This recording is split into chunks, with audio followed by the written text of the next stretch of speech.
With Jack Pfeffer going into these territories and threatening to expose the business, why didn't anyone just beat the fuck out of him or threaten to kill him? Or did that happen? Well, believe it or not, yes, it did. And I've heard a couple of stories, and I want to say I don't know who it was, but he tried it in Texas one time. And I don't know whether it was Fritz in the early years. This would have been in the 50s, I think. It may oh, God damn it. Ed McLemore and the crew that ran Texas wrestling in the 50s. I heard at one point that he came in and his MO was Jack Pfeffer was the guy that fed Dan Parker of the Daily Mirror in New York in the 30s all the information about wrestling because he was mad because he was being included out, as they say in those days, of the trust and the big money and booking the champion. So that's why Jack Pfeffer always for years and years, he became the poster boy for Outlaw.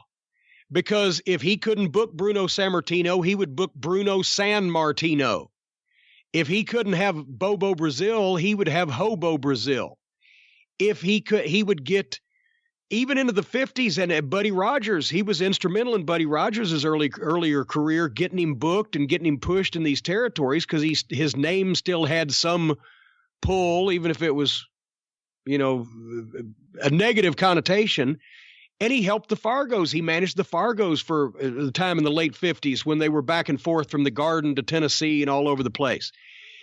Or he would get girls and have a troupe of girl wrestlers. And what he would do is he would go into a territory, and he would, especially later on in the 60s when he got older, and he would say, if you don't book my wrestlers or you don't book my talent or whatever, I go to the newspaper and I expose the business. And he was a Russian Jew, right? So he had the accent and he talked like that. And he was such a, what's the word? Eccentric character. He had the long little pinky fingernail that he used to pick his nose, which was like, he looked like a fucking crow.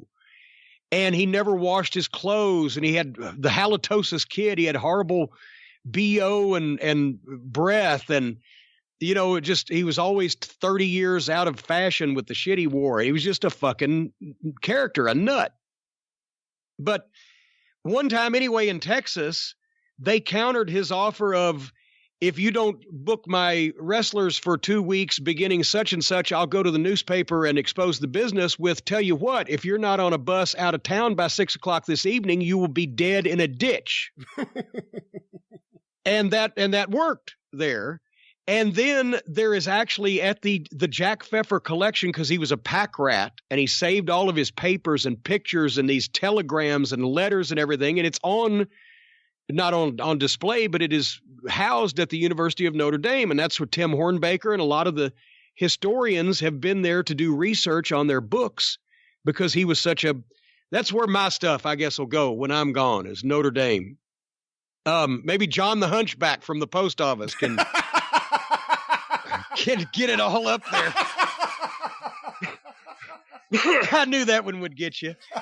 But anyway, in the collection of Jack Pfeffer papers, he came to Nashville one time, and I think it was 1967, and went to Nick and Roy's office and was going to pull his stuff. And the first time I ever heard Jack Pfeffer's name, before I was even in the business, when I was just boy photographer at the Gardens, was from Christine Jarrett. And when she would use him whenever she was talking about an outlaw, like Don Pruitt was an outlaw promoter here. And she'd get that look on her face and almost spit the words out. Don Pruitt, he's one of the outlaws. And Jack Pfeffer's name came up one time. She said, oh, that's just like that Jack Pfeffer, right? And she'd spit those words out because he tried that in Nashville with Nick and Roy. And I don't know what was really said in the meeting, but he memorialized it on the back of a fucking, what was it, a telegram? Or you've seen it, right? Yeah. It was a telegram or an envelope or something. He had the date, and he said, this is the time when Christine Jarrett threatened to kill me. She was the one that threatened to kill him. I don't think she said, Jack Pfeffer, I'm going to kill you, but she might have very well said, Jack Pfeffer, you better be careful or you're going to wind up in trouble in some way. And made a thinly veiled allusion to it. But yeah, but he got, and then he'd get in with some people, right? Some people considered him a cancer.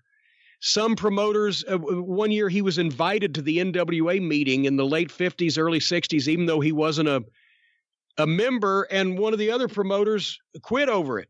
So if you're going to have this cancer in the business and come to our meeting, I don't want to be involved. And other times he had friends still that he had done something for in the past, and they would work with him. And that's why he was involved even after the exposés in the 30s. He was involved especially in the 50s, still at a fairly high level in some places. And then by the 60s, I guess, when most of his influential friends had aged out, he was pretty much on the fringe.